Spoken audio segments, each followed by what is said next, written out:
Hello NRI friends, welcome back. This is Sushit from SBNRI India, your Indian friend. We are glad to tell you that now we are opening your digital DMAT and trading account in a digital way. So if you really want to open a digital DMAT account, you can contact us on the below description. Don't forget to subscribe us. I would like to introduce you to CA Mohit Gopwani. He is the SBNRI taxation expert. Hi Mohit, it's really good to have you here. Thank you, Sushi. Thank you. Mohit, as you know, the Indian stock market is scaling new heights every day, and our NRI friends, they are willing to sell their assets in India.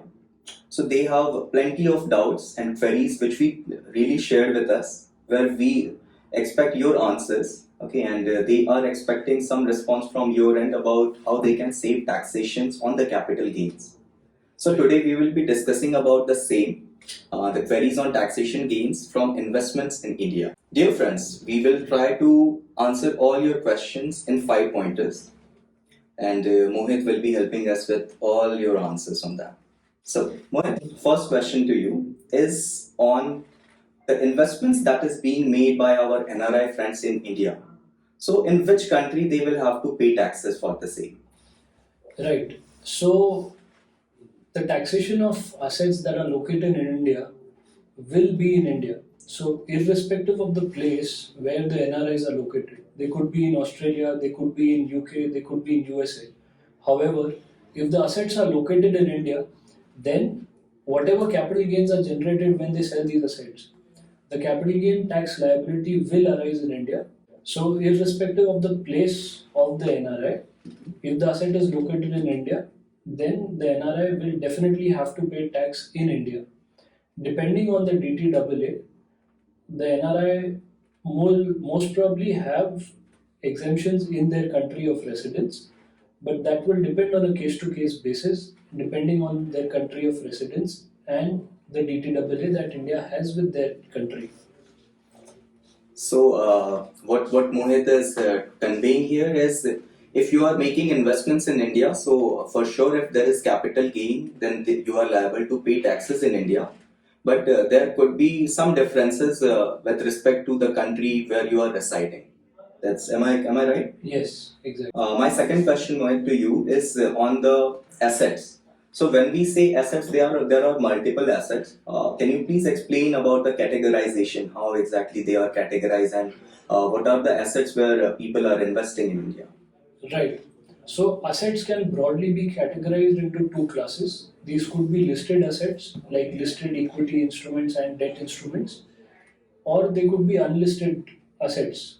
That would mean immovable property like land or building, or these could be unlisted equity shares of a private limited company, or they could even be some other assets like jewelry or any other assets. For all these assets, the capital gains is different. It depends on the period of holding, whether it is a long term capital asset or a short term capital asset. Again, whether it classifies as a long term asset or a short term asset depends on the asset category, because the period of holding after which the asset would become a long term capital asset also varies for every asset category. Generally, if it is a long term capital asset, a benefit of indexation is also available. Indexation basically refers to the fact that the cost of acquisition is indexed to a higher level. This is basically done to adjust for inflation, because the cost was incurred way back and the asset has been sold in this financial year. So these are two different timelines, and the cost and price cannot be compared because these are at two different times. Therefore, the cost of acquisition is indexed, it is basically adjusted for inflation to arrive at a value in the current period, and it is compared with the sale price, and whatever is the difference, we calculate the capital gains on in that difference, and tax is paid on such capital gains. So these are basically categorized into 5 parts, right?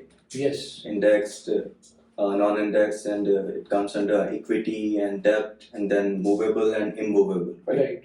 And again, the taxation is being made on two bases, short term as well as long term Right. investments. Right. Mohit, so jumping on to the third question, what exactly is the tax implications are there based on these asset classes and short term and long term arrangements? Right.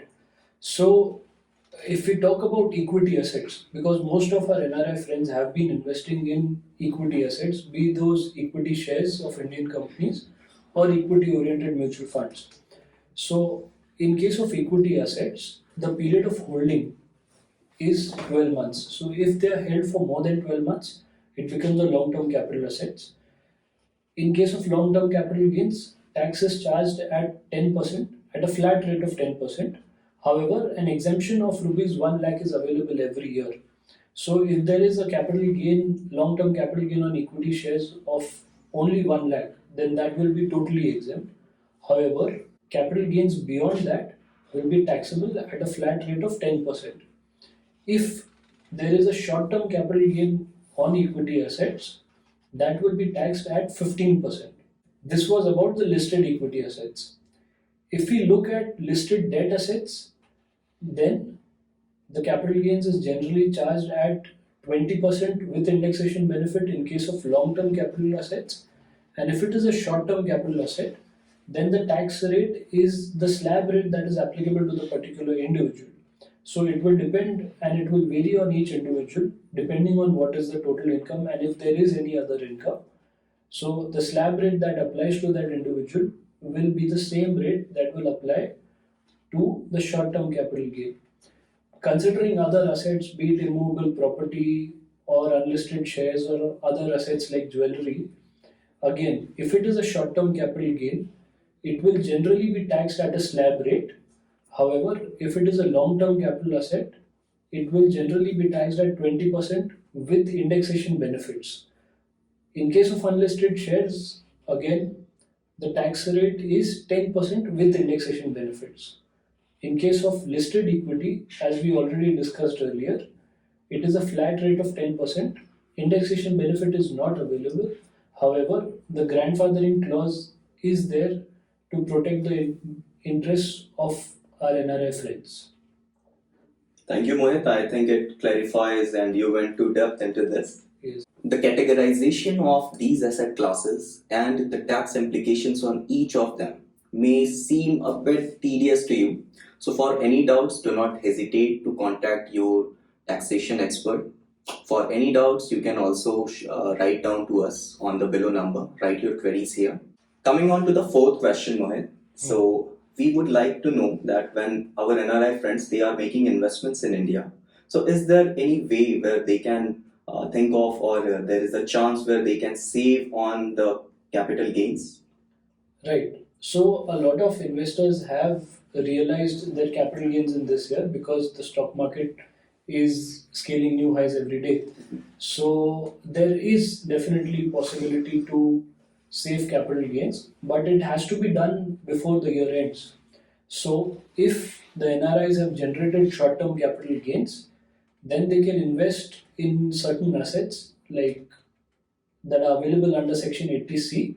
So those will be available to the NRIs against capital gains that are charged at the slab rate.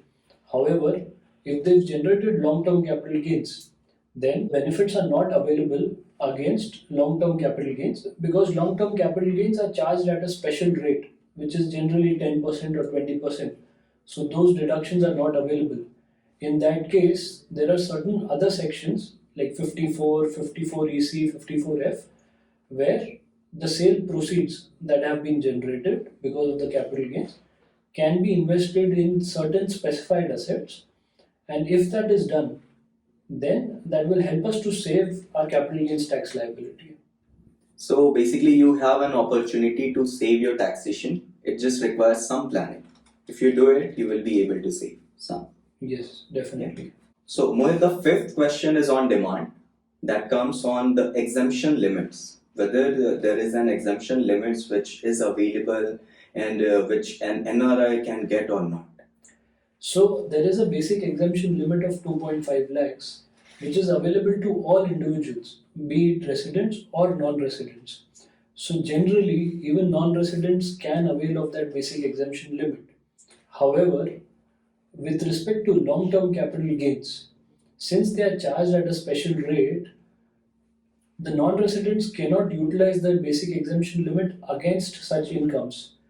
This is a major disadvantage when compared to taxation of residents and taxation of non-residents, because in case of residents, their long-term capital gains can be set off against the basic exemption limit. However, non-residents do not have that facility. So even if they do not have any other income and they've generated only long-term capital gains, even then the basic exemption limit will not be available and they will have to pay tax on the long-term capital gains. So on short-term capital gains, there's a scope, and the 2.5 lakhs limit is available for NRIs also, but not on long term. Is that correct? Yes. So if there is a short-term capital gain which is taxed at a slab rate, which is taxed at the marginal slab rate of the individual, then definitely they can utilize the basic exemption limit. However, if there is a special rate of tax that is available against that income, then the basic exemption limit cannot be utilized. Okay. Got it. Thanks a lot, Mohit, for clearing all our points. I hope these were the answers which you were expecting from Mohit, and we tried our best to deliver it. Still, if you have any queries related to taxation or capital gains, so you have the number below, you can reach out to us.